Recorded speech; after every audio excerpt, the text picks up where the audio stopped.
राष्ट्र निर्माण आवाज जनतेचा। जय हिंद, जय भारत। मैं रेबल श्रद्धानंद। निर्मला जी, आज का जो विषय है वो आपके ऊपर है। आप हमारी वित्त मंत्री हैं, फाइनेंस मिनिस्टर हैं, और मैं आपके टीवी के एक प्राइवेट चैनल में दिए गए इंटरव्यू के ऊपर देख रहा था और उसके ऊपर अपनी कुछ प्रतिक्रिया रखना चाहता हूं। मुझे बहुत दुख हुआ आपके कमेंट सुन के मैम। मुझे नहीं पता आप ये आंकड़े कहाँ से लाती हैं। आपने उस इंटरव्यू में ये कहा मैम कि लोअर मिडिल क्लास जो होती है भारत में, उसकी न्यूनतम इनकम जो है यानी मिनिमम इनकम है वो 6 लाख से शुरू होती है और मैक्सिमम इनकम 18 लाख तक जाती है। मैम, मुझे बहुत दुख हो रहा है कि पता नहीं आपने इकोनॉमिक्स की पढ़ाई कैसे करी होगी। आप जानते हैं मैम लोअर मिडिल क्लास का मतलब क्या होता है, या लोअर का मतलब क्या है, इसका अर्थ आपको पता है मैम? लोअर, एक सिक्योरिटी गार्ड मैम 8 से 10 हजार रुपए कमाता है मैम, पूरे साल में 1,20,000 रुपए। उसे आप कौन से क्लास में रखना चाहेंगे मैम? एक नया क्लास क्रिएट कर देंगे क्या? 6 लाख रुपए मैम, जानते हैं 6 लाख रुपए क्या होता है मैम? 6 लाख में अगर लोअर मिडिल क्लास फैमिली को मिलने लगे ना मैम, वो उसमें से 4 लाख रुपए साल के सेव कर लेंगे। वो अपने बच्चों को आपके सो कॉल्ड इतने अच्छे गवर्नमेंट एडेड एजुकेशन स्कूल्स में पढ़ाएंगे, गवर्नमेंट एडेड हॉस्पिटल से उनकी चिकित्सा करवाएंगे, और आपके इतने अच्छे अच्छे आधुनिक फैसिलिटीज जो पिछले 7 ईयर से बीजेपी गवर्नमेंट प्रोवाइड कर रही है, वह हम इंडिया में, हम वर्ल्ड में बहुत अच्छे रैंकिंग में आ रहे हैं, जैसे कि बीजेपी का ग्राफ बताता है। वास्तविकता क्या है वो तो हम लोग जानते हैं मैम। मैंने भी वोट किया मैम, बीजेपी को वोट किया, लगातार 2 बार वोट किया। लेकिन मैं आप जैसे नेताओं की जब सुनता हूं ना मैम स्पीचेस, और आप लोगों के आंकड़े, आपके जो डेटा बैंक, आप ये डेटा बैंक कहां से लाती है मैम, ये सोच के मैं बहुत सरप्राइज रहता हूं मैम। आपने बोला 6 लाख न्यूनतम है, 18 लाख मैक्सिमम है मैम। 18 लाख समझते हैं आप मैम? 18 लाख क्या होता है मैम?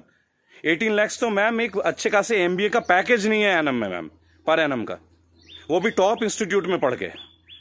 आपके सो कॉल्ड कॉलेजेस से जो बच्चे निकलते हैं, एमबीए, बीटेक, आप जानते हैं इनकी पैकेज कहां से स्टार्ट होती है मैम? तो इसका मतलब ये सब लोअर मिडिल क्लास में आते होंगे आपके हिसाब से। So called good MBA, so called good BTechs and MTechs, ये तो लोअर मिडिल क्लास से आते होंगे मैम। हायर वाले कौन होते होंगे ma'am? Highly rich people, highly rich industrialist. Upper middle class तो फिर आसमान में रहने और जमीन पर रहेंगे ही नहीं। अपने आंकड़े ठीक कीजिए मैम, देश एक मुश्किल दौर से गुजर रहा है। आप किस तरह की स्टेटमेंट दे रहे हैं?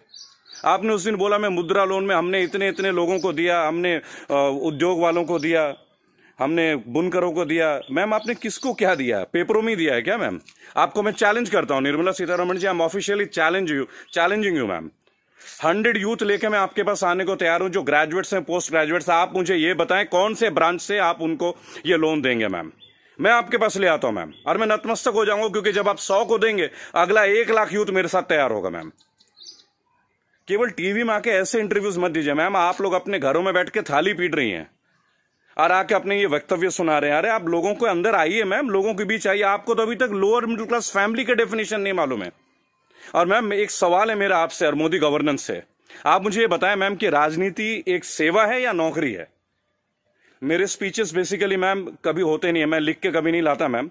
जो मेरी खुद की फीलिंग्स है, मैंने अपने नाम में रेबल शब्द इसलिए क्योंकि जो गलत है मैं तो बोलूंगा मैम।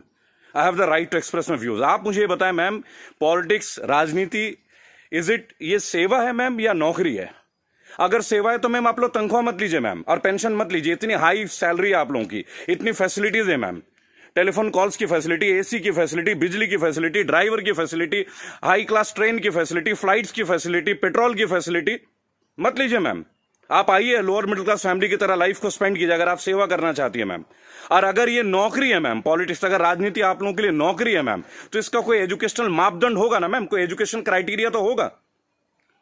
मोदी जी, मैं आपसे क्वेश्चन पूछना चाहता हूं कि ऐसा कौन सा डिग्री ले लिया मैं निर्मला सीतारमण जी ने, जो आप एक पहले इनको आप डिफेंस मिनिस्टर बनाते हैं, चंद महीनों के बाद आप इन्हें मिनिस्ट्री ऑफ फाइनेंस दे देते हैं। अरे डिफेंस तो हमारी शक्ति परीक्षण की बात है। It is about our valour, it is about our strength, it is how much mentally fit we are, how much physically tough we are.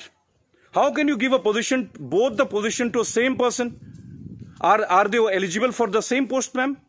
Sir, क्या ये दोनों सेम पोस्ट के लिए एलिजिबल होते हैं क्या? मुझे लगा था कि आपने कहा था अच्छे दिन आएंगे तो ठीक है, आप क्राइटेरिया को बदलेंगे। सर, आपने तो क्राइटेरिया नहीं बदला। आपने तो दूसरे दलों के नेताओं को अपने पार्टी में लेके आ गए, उनको भगवा रंग दे दिया, उनको नेताएं बना दी। मैं दिल्ली में जनवरी मंथ में इंटरव्यू देख रहा था अनुराग ठाकुर का, फरवरी में, देश के गद्दारों को गोली मारो। बड़ी अजीब बात है, हाईली एजुकेटेड है, क्रिकेटर हैं वो, शायद बीसीसीआई के हैं, और तो और अमित शाह के पुत्र जो वो सेक्रेटरी बन जाते हैं। लोगों के ऊपर आप लोगों को बड़ा अच्छा लगता है। आपकी आईटी टीम के ज्यादातर लोग राहुल गांधी को पप्पू पप्पू पप्पू करके बुलाते हैं। देखिए, मैंने एक बात सीखा है, अगर आपको हंसना है ना तो सबके साथ हंसे। If you want to laugh, laugh with others, don't try to laugh at others. It doesn't show your good politics, it shows the political vendetta. अभी प्रियंका गांधी जी ने बसों का इंतजाम किया तो बहुत सारा हवा मच गया कि भाई ये गाड़ियों, टेम्पो हैं, वो हैं, फलाना है, ढेका है। अरे सर, आप 2000 बसें लगा दीजिए ना। चलो, उन्होंने ऑटो दे दिए, टेम्पो दे दिए, पर उनको कुछ फीलिंग तो रहा, वो दे तो रहे। आप लगा दीजिए 2000 के बदले 4000 बसें। किसने रोक रखा है आपको? उन्होंने तो ये तक कह दिया कि भाई हमारे बसों में आप बीजेपी का झंडा भी लगवा लें। गलत कर दिया क्या सर? उसमें भी आप लोग शोर मचाना लग जा रहा है। ऐसा लगता है जैसे you are always ready to fight instead of getting it worked. अच्छा, देखिए, मैंने नितिन गडकरी का भाषण सुना टीवी में, ये लास्ट वीक की बात है सर। उन्होंने कहा स्वदेशी अपनाओ। चलिए सर, अपना लेते हैं, पर मुझे बताएं, मेक इन इंडिया और मेड बाय इंडिया, इन दोनों का डिफरेंस आपके मिनिस्ट्री का कोई एक मिनिस्टर मुझे दे सकता है क्या? मेक इन इंडिया है क्या सर? आप जमीन देते हैं सैमसंग को, जमीन देते हैं ओप्पो को, वीवो को, चाइनीज कंपनी को, साउथ कोरियन कंपनीज को, वो आके अपना प्लांट लगाते हैं, इंडियंस को हायर करते हैं, और उसके बाद प्रॉफिट जो है वो उनके अकाउंट में जाता है, सैलरीज आता है इंडियंस के अकाउंट में। तो मुझे ये बता दें कौन सा मेक इन इंडिया है सर? आप मेड इन इंडिया कीजिए ना, आप अपने इंडस्ट्रीज लगाइए, आपको पैसा रेवेन्यू अपने पास रोकिए। अगर इतना दम होता ना सर हमारे मैकेनिज्म में, आपको चैलेंज कर रहा हूं, आप मैकडोनल्ड्स की तरह एक आउटलेट बना लेते सर। 25 रुपए का बर्गर बेचने वाला भी लाखों करोड़ों रुपए डॉलर्स में कन्वर्ट करके इंडिया से लेके जा रहा है। आप छोड़िए मोबाइल फोन तो बहुत बड़ी बात है, 20-20, 50-50 हजार की बात है। आप बर्गर बनवा दीजिए सर, आप ब्रेड्स बनवा दीजिए, रेवेन्यू यहां जनरेट करवा दीजिए सर, मेड इन इंडिया कर दीजिए। What is make in India sir? आप कहते हो स्वदेशी अपना, फॉरेन की कंपनी को आप जमीन अलॉट कर रहे हो, राइट? और आप कहते हो चाइना का बहिष्कार कर दो। आप मुझे बता दें बीजेपी के कौन से नेता के पास इंडिया वालों का फोन है सर?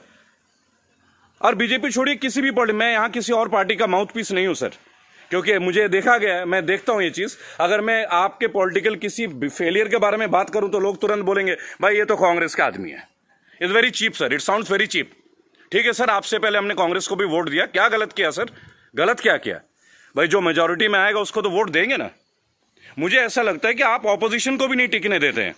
भाई एक सोशल सिस्टम है, गवर्नेंस के एक सिस्टम है सर। आप अच्छा गवर्नेंस करेंगे पर एक मजबूत ऑपोजिशन, आप तो ऑपोजिशन को ही परचेज कर ले रहे हैं आप लोग। ज्योतिरादित्य सिंधिया को आपने परचेज कर लिया सर, बुरा लगेगा सर सुनने में। ऐसी क्या घुट्टी दे दी सर? एक झटके में एमपी की गवर्नमेंट जो है वो कोलैप्स कर जाती है, वो भी उस दौर में जब कोविड-19 का दौर रहता है। तब आप लोगों को कोविड-19 का अवेयरनेस नहीं होती, तब आपको नहीं लगता कि लोगों के बीच आपको जाना चाहिए। अहमदाबाद में लाखों लोगों की भीड़ आपने कर दिया, नमस्ते ट्रंप कर दिया सर। क्या ये पॉलिटिकल फेलियर नहीं है? आज आप बता रहे अचानक से आपने 25 तारीख को लॉकडाउन कर दिया और 1 महीना तक आप नमस्ते ट्रंप की तैयारियां करवाते रहे sir. What is this sir? झूठी शान का हमें क्या करना है सर? आज सबसे पहले आप अपने नेताओं को बोलें कि वो कुछ भी बोले ना टीवी में, हेल्प तो आप करना नहीं। मेरी बात सुने सर, सब आत्मनिर्भर है। मजदूर कौन सा मर्सिडीज में घूम रहा है सर? उनके पैर में फफोले गिर रहे हैं। मैंने देखा निर्मला जी ने एक स्टेटमेंट दी, एक लेडीज बेचारी सूटकेस में, उसका बच्चा सूटकेस में बैठा हुआ घसीट के ले जा रही है, तो वो जवाब देती है कि राहुल गांधी को वहां नहीं बैठना चाहिए, राहुल गांधी को वहां जाना चाहिए। अरे राहुल गांधी को जो करना चाहिए वो छोड़िए, आपको क्या करना चाहिए? गवर्नेंस आपकी है, सेंट्रल में आप हैं, पिछले 7 साल से आप लोग हैं सर। हमेशा क्या स्टेट को ही फेल करते रहोगे क्या, या हमेशा ऑपोजिशन को गालियां देते रहेंगे आप लोग? सर मोदी जी चाय वाला पीएम बन सकता है, सुना था, देख भी लिया सर, बराबर। बाकी चाय वालों का क्या सर? बाकी लोगों का क्या सर? प्रवासी मजदूर छोड़िए, प्रवासी क्या होता है सर? सब भारतीय मजदूरी तो है। हर पूरा देश तो वैसे भी मजदूरी कर रहा है सर, पूरा देश मजदूरी कर रहा है। आप जितना ग्रोथ दिखा दो सर, ग्रोथ क्या है वो तो लोगों के जेब में आके देखो ना, लोगों के घर में आके देखो, बैंक अकाउंट में आके देखो कि पैसे हैं किन के पास और किन के पास नहीं है। मैं एक रिक्वेस्ट करूंगा सर आपको, आप अपने मिनिस्टर्स को काइंडली एक इंस्ट्रक्शन दें कि वो कुछ भी वक्तव्य दे। बहुत बुरा दौर है सर, इस बुरे दौर में कम से कम स्टेटमेंट्स अच्छे दें। कुछ अच्छा कर ना सके तो अच्छा बोल ही लें, लोग तो अपना कर ही लेंगे ना सर। सड़क में बच्चा मर जा रहा है, माँ बाप उसे कैरी कर रहे, इससे ज्यादा दुखद स्थिति क्या हो सकती है सर?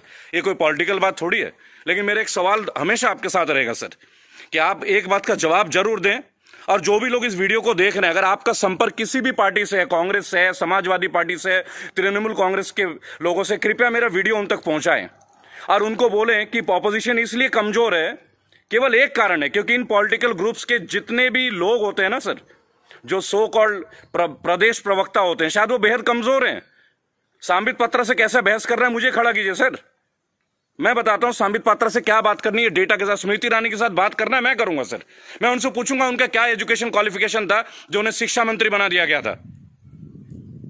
आप सीबीएसई को हैंडल, मेरे पास बहुत मुद्दे हैं सर, देश के करंट मुद्दे हैं। और सर चिंता मत कीजिएगा, मुझे आपसे कुछ हेल्प नहीं चाहिए सर, प्लीज।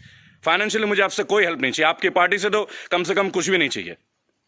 मेरे दोस्तों, अगर आप ये वीडियो देखते हैं प्लीज शेयर कीजिए। मैं चाहता हूं कि एक बार मंच पे आने का मौका मिले सर। और अर्नब गोस्वामी जी, आप जो जिनको बुलाते हैं दूसरे ग्रुप के लोगों का, बोलते it is my show, it is my show. God damn it, if it is your show why are you calling other people man? Don't call them. अगर आपको लोगों को बुलाना है, बात करना है तो मिलें, बात करें, उनकी सुने। केवल चिल्लाने से आप अच्छा एंकर नहीं बन जाते sir. I am very sorry to say, that is the worst type of journalism I have ever seen. I am very unhappy sir. मुझे लगता था आपके अंदर स्पिरिट है, पर आप तो लोगों को शोर मचा के चैनल ब्लॉक कर देते हैं, उसको बाहर कर देते हैं। What is this way of journalism sir? कि मेरे इस सवाल का जवाब दीजिए। मेरे इस क्या फिल्मी शूटिंग करते हैं क्या सर आप? चलिए सर, मुझे बुलाइए अर्नब जी एक बार अपने चैनल पे, बुलाइए मुझे। 5 स्टैटिस्टिक्स पे बात करूंगा, ग्राफ के साथ बात करूंगा, डेटा के साथ बात करूंगा आपके साथ। उसके बाद अगर आपकी बोलती ना बंद कर दी ना सर, तो मेरा नाम बागी श्रद्धानंद नहीं। मैं बीजेपी के अगेंस्ट नहीं सर, मैं बीजेपी गवर्नेंस के अगेंस्ट हूं। मुझे नहीं लगता भगवा पहनने से ही मैं हिंदुत्व का पहचान करा जाएगा। मेरे अंदर बहुत हिंदुत्व है। कमाल की बात देखिए, मेरी आखिरी लाइन है, गौर से सुनिएगा सर। श्रद्धानंद पति मेरा नाम है, जाति से मैं ब्राह्मण हूं, पढ़ा हूं क्रिश्चियन स्कूल से, Saint Mary's English High School. और गर्व से कहता हूं सर, फादर हुआ करते हैं वहां पे, फादर गॉलबर्ट फर्टैडो, अब नहीं रहे सर, हमारे फॉर्मर प्रिंसिपल। क्या कमाल की शिक्षा दी है सर। इतने आईआईटीएन से निकलते हैं सर, कभी आप लोगों की जरूरत नहीं पड़ी सर। मुझे ताज्जुब लगता है, अंगूठा छाप के नीचे एमटेक वाला बंदा काम कर रहा है और हम उनको सुन रहे हैं। What the hell is going on sir? कहां है आपके अच्छे दिन?